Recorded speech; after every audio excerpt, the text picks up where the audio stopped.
Welcome to this class of Calculus for BSc first year students. I am Dr. Priya Solomon, Associate Professor in Department of Mathematics at Government Mira Girls College Udaipur. आज के lecture में हम discuss करेंगे convexity, concavity and points of inflection, उत्तलता, अवतलता एवं नति परिवर्तन बिंदु।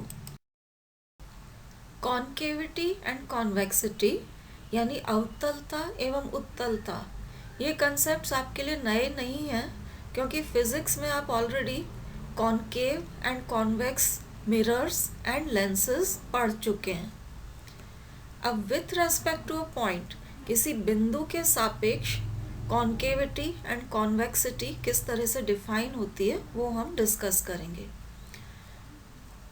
तो मान लीजिए ये ए आर बी आपके किसी कर्व की आर्क है, कर्व की चाप हमने ली है ए आर बी। अब P आपका गिवन पॉइंट है तो P से हम टेंजेंट्स खींचेंगे P A and P B.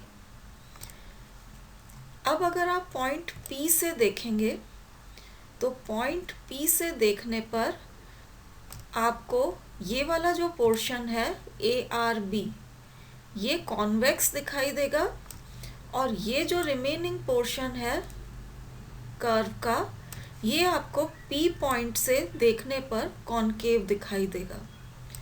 अगर P की पोजीशन चेंज कर दी जाती है तो कॉन्केविटी एंड कॉन्वेक्सिटी अलग अलग पोर्शंस की इस कर्व पे अलग अलग हो जाएगी। तो कॉन्केविटी एंड कॉन्वेक्सिटी डिपेंड करती है कि आप किस पॉइंट से कर्व को ऑब्जर्व कर रहे हैं। Concavity and convexity with respect to a line भी हम डिफाइन कर सकते हैं कि किसी रेखा के सापेक्ष कोई कर्व कॉन्केव कहलाएगा या कॉन्वेक्स।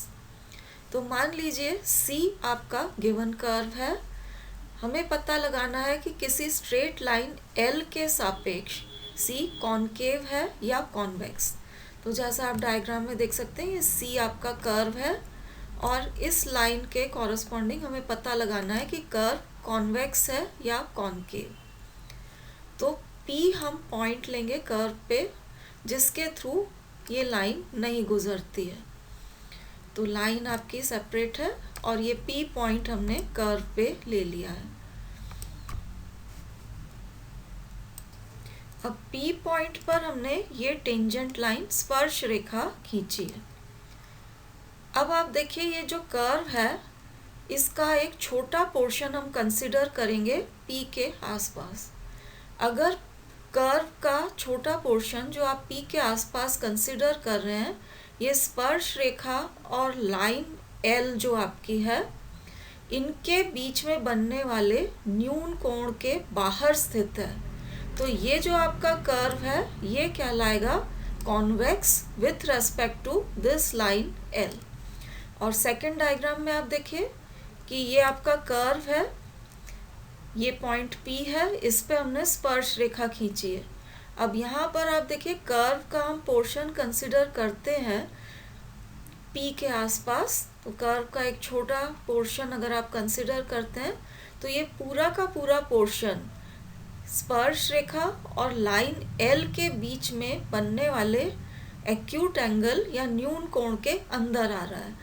तो ऐसे केस में ये जो आपका कर्व है ये कहलाएगा concave with respect to this line L। तो इस तरीके से हम डिसाइड कर सकते हैं कि with respect to line L आपका कर्व कॉन्वेक्स है या कॉन्केव। किसी लाइन के रेस्पेक्ट में कॉन्केविटी या कॉन्वेक्सिटी कैसे देखी जाती है ये आपने देखा। अब अगर वो लाइन एक्स एक्सिस है तो एक्स एक्सिस के रेस्पेक्ट में या एक्स एक्सिस के सापेक्ष आपका कर्व कॉन्वेक्स है या कॉन्केव, अवतल है या उत्तल, ये हम टेस्ट कर सकते हैं। तो आप देखिए कोई सा भी पॉइंट अगर हम P लेते हैं तो with respect to X axis आपका कर्व होगा कॉन्वेक्स या उत्तल अगर y d2 y by dx square greater than 0 हो पॉइंट P पे, और कर्व होगा concave with respect to X axis अगर y d2y/dx² हो लेस देन 0। तो ये क्वांटिटी ग्रेटर देन 0 हो या लेस देन 0 हो, ये डिसाइड करेगी कि with respect to X axis आपका कर्व कॉन्वेक्स है या कॉन्केव। अब हम डिफाइन करेंगे पॉइंट ऑफ इन्फ्लेक्शन या नति परिवर्तन बिंदु। तो पॉइंट ऑफ इन्फ्लेक्शन कर्व पर ऐसा पॉइंट होता है जिसके एक तरफ कर्व कॉन्केव हो और दूसरी तरफ कॉन्वेक्स हो with respect to a line. तो जैसे आप यहाँ देखिए, ये आप पॉइंट P लेते हैं, ये अपना कर्व है, इस पे पॉइंट P लेते हैं, तो इस तरफ कर्व कॉन्वेक्स है with respect to line L, और इस तरफ आप देखें तो कर्व कॉन्केव है with respect to line L, क्योंकि इस तरफ ये पूरा पोर्शन एक्यूट एंगल के बीच में आ रहा है, ये वाला एक्यूट एंगल जो टेंजेंट और लाइन L के बीच में बन रहा है। तो पॉइंट P के एक तरफ कर्व कॉन्वेक्स है, दूसरी तरफ कर्व कॉन्केव है। तो इस टाइप के पॉइंट्स कहलाते हैं पॉइंट्स ऑफ इन्फ्लेक्शन या नति परिवर्तन बिंदु। अब हम देखते हैं test for point of inflection कि नति परिवर्तन बिंदु का परीक्षण कैसे किया जाता है। तो अगर पॉइंट P नति परिवर्तन बिंदु या पॉइंट ऑफ इन्फ्लेक्शन है, तो इस पॉइंट पे d2y/dx² इक्वल टू 0 होगा, लेकिन d3y/dx³ will not be equal to 0। तो इन कंडीशन से हम चेक कर सकते हैं कि point P point of inflection है या नहीं।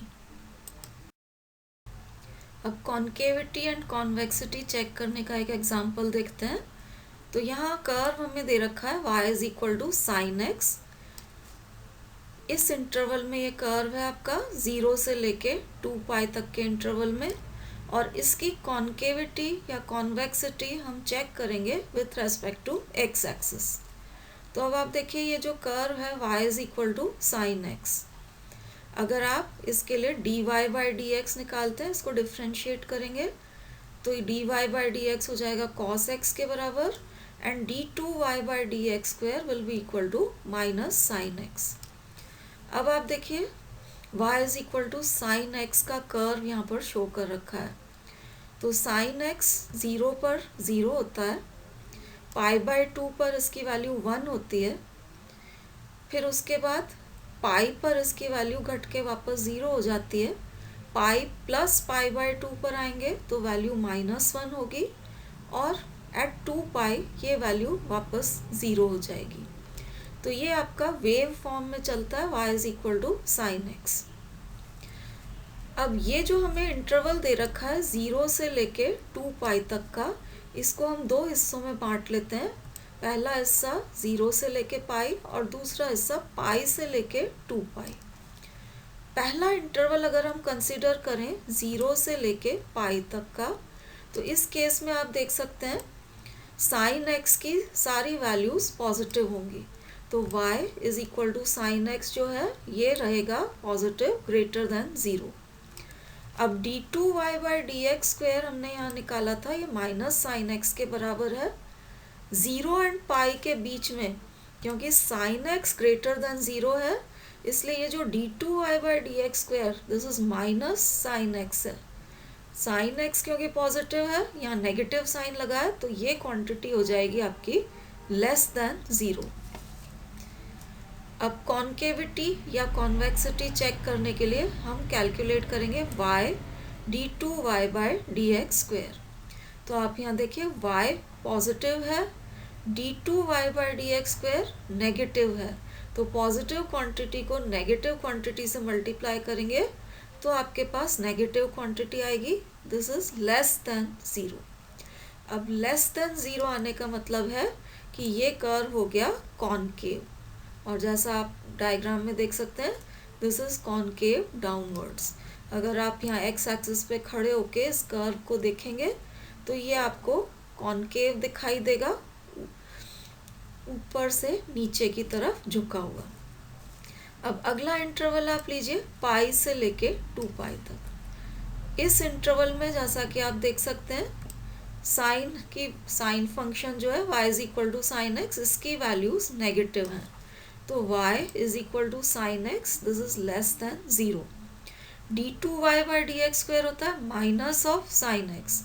अब साइन एक्स नेगेटिव है और नेगेटिव साइन एक और आपने लगा रखा है, तो ये ओवरऑल माइनस साइन एक्स हो जाएगा आपका पॉजिटिव ग्रेटर देन 0।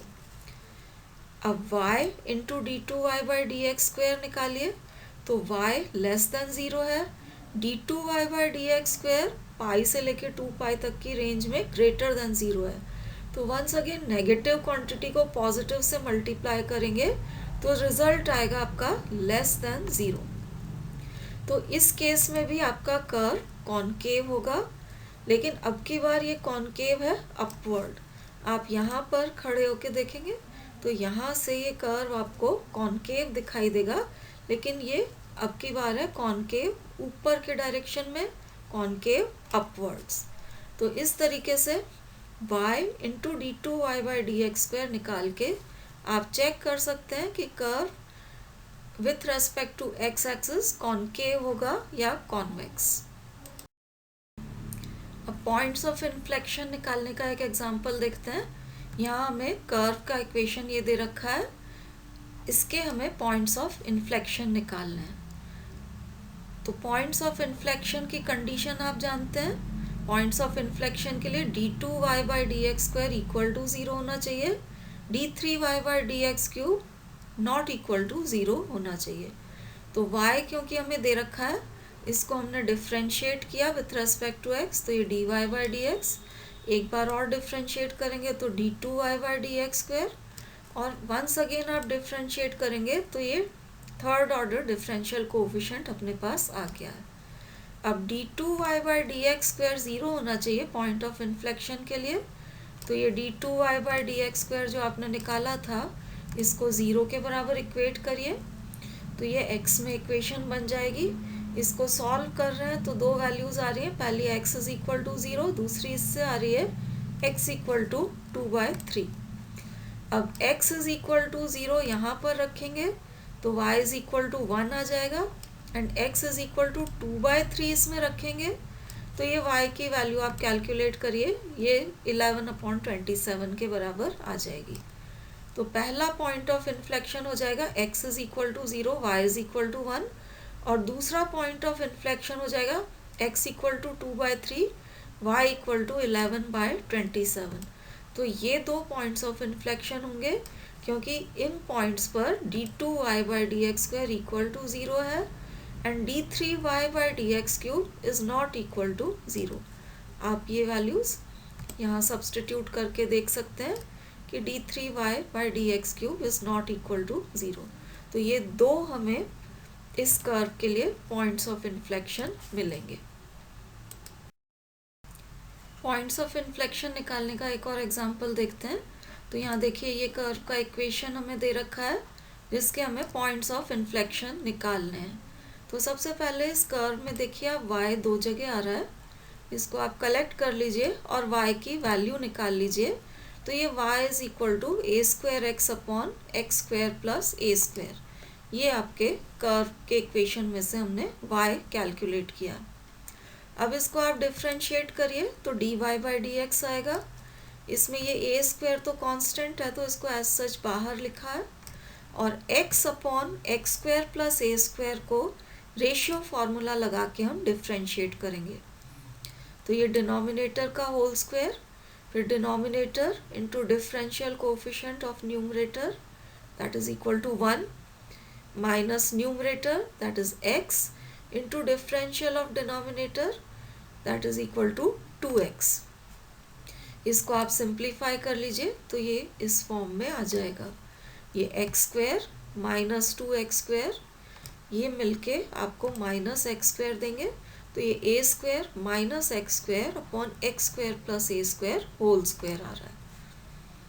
अब वंस अगेन इसको डिफ्रेंशिएट करते हैं तो d2y by D X square हम निकालेंगे, ए स्क्वायर आपका कांस्टेंट है, और इस रेशियो को डिफ्रेंशिएट करने के लिए वंस अगेन हम रेशियो फार्मूला लगाएंगे।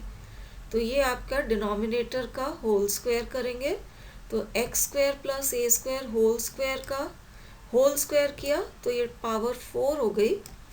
उसके बाद denominator into differential of numerator, minus x square को आप डिफ्रेंशिएट करेंगे तो माइनस 2x आएगा, and minus numerator into differential of denominator.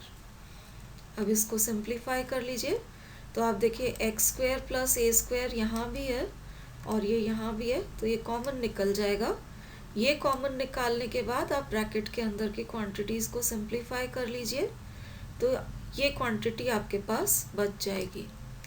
तो ये आपके पास वैल्यू आ रही है d2y बाय dx स्क्वायर की। अब पॉइंट्स ऑफ इन्फ्लेक्शन की कंडीशन है कि d2y by dx square equal to 0 होना चाहिए। तो ये क्वांटिटी इक्वल टू 0 तब होगी जब इसका न्यूमरेटर पार्ट 0 हो।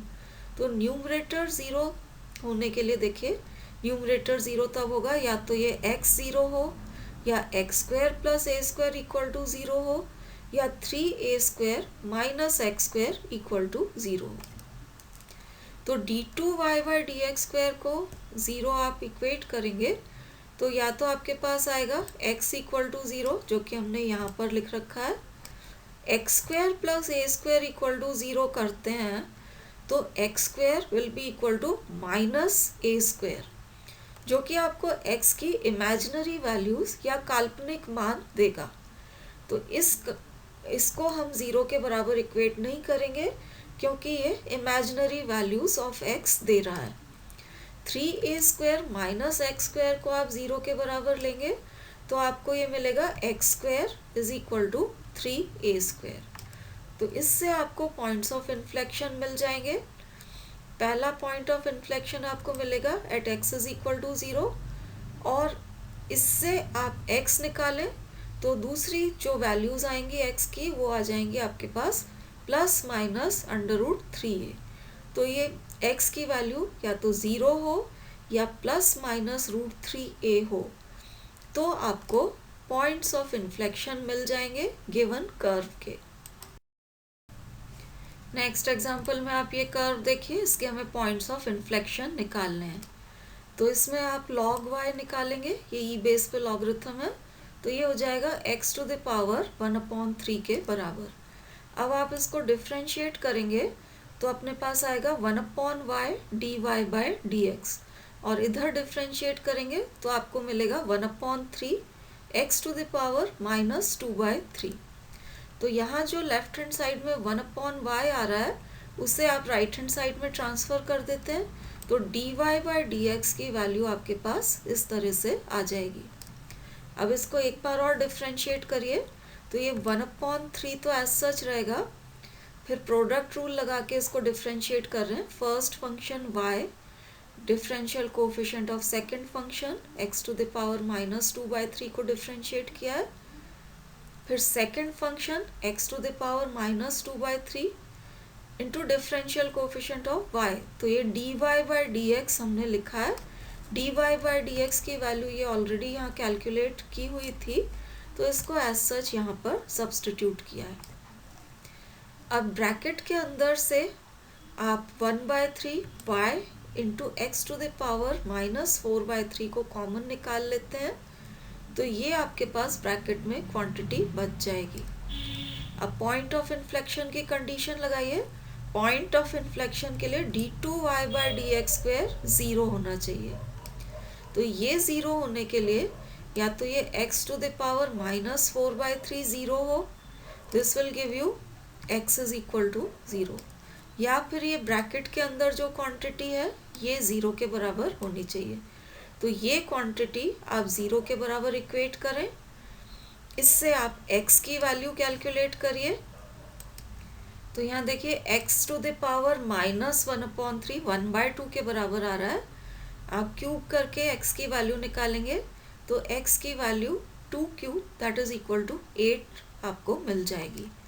अब x is equal to 0 and 8 जो वैल्यूज़ आई हैं उन्हें आप सब्सटीट्यूट करके y निकालिए। तो आप देखिए x इज इक्वल टू 0 यहाँ सब्सटीट्यूट करेंगे तो ये log y is equal to 0, that means y is equal to 1। तो ये आपके y की पहली वैल्यू आ गई, y इज इक्वल टू 1। और यहाँ पर x is equal to 8, that means 2 cube आप सब्सटीट्यूट करेंगे तो आपको मिल रहा है log y is equal to 2। अब ये e बेस पे लॉगरिथम है, तो ये वैल्यू आपके पास यहाँ पर log y is equal to 2 आ रही है, that means y will be equal to e square. तो ये दूसरी वैल्यू आ गई, y is equal to e square. तो पहला पॉइंट ऑफ इन्फ्लेक्शन हो जाएगा x is equal to 0, y is equal to 1, और दूसरा हो जाएगा x is equal to 8, y is equal to e square. Next example में देखिए, ये कर्व का इक्वेशन दे रखा है और आपको प्रूव करना है कि prove that the points of inflection of this curve lie on this line 3x plus a is equal to 4b। तो अब आप ये देखिए, जो आपको कर्व का इक्वेशन दे रखा था उसमें हमने स्क्वायर रूट लेके y की वैल्यू निकाली है। अब इसको आप डिफ्रेंशिएट कर दीजिए तो dy बाय dx आ जाएगा। तो ये डिफ्रेंशिएट कर रखा है विथ रेस्पेक्ट टू x। ये देखिए, first function differential coefficient of second, फिर second function and differential coefficient of first, that is equal to 1।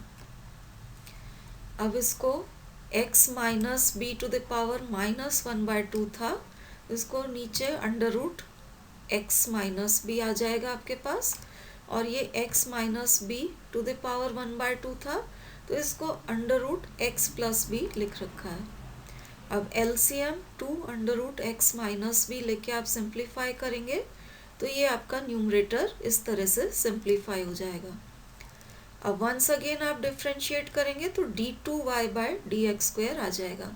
तो 1/2, ये वाला 2 कांस्टेंट है तो ये आपका बाहर ले सकते हैं, और रेशियो फार्मूला लगा के डिफ्रेंशिएट करिए। तो ये डिनोमिनेटर का होल स्क्वायर हमने यहाँ पर लिखा है, फिर denominator differential of numerator minus numerator into differential of denominator. अब यहाँ पर आप देखिए, न्यूमरेटर पार्ट में आप twice under root x minus b LCM लेंगे और सिंप्लीफाई करेंगे तो यहाँ x माइनस बी ऑलरेडी था, यहाँ से x minus b to the power 1/2 और आएगा, तो ये आपका डिनोमिनेटर में x माइनस बी का पावर 3/2 आ जाएगा, और न्यूमरेटर पार्ट को आप सिंप्लीफाई कर लेंगे तो ये इस तरीके से आ जाएगा। अब हमें पॉइंट ऑफ इन्फ्लेक्शन कंसिडर करना है, तो पॉइंट ऑफ इन्फ्लेक्शन तब होता है जहाँ d2y by dx square equal to 0 हो। अब d2y बाय dx स्क्वायर हमने निकाल रखा है, ये 0 तब होगा जब ये ब्रैकेट के अंदर वाली क्वांटिटी 0 के बराबर हो। तो d2y by dx square equal to 0 implies this 3x minus 4b plus a should be equal to 0। अब आप इस गिवन लाइन के इक्वेशन से आप कंपेयर करके देख लीजिए, ये वही इक्वेशन अपने को मिल गई है। तो जब भी ये 0 होगा, दैट मीन्स जब भी पॉइंट इस लाइन पे सिचुएटेड होगा, this 3x minus 4b plus a will be equal to 0। तो हम कह सकते हैं कि पॉइंट ऑफ इन्फ्लेक्शन इस लाइन पर सिचुएटेड होगा। This completes our discussion on concavity, convexity and points of inflection. Thank you for watching.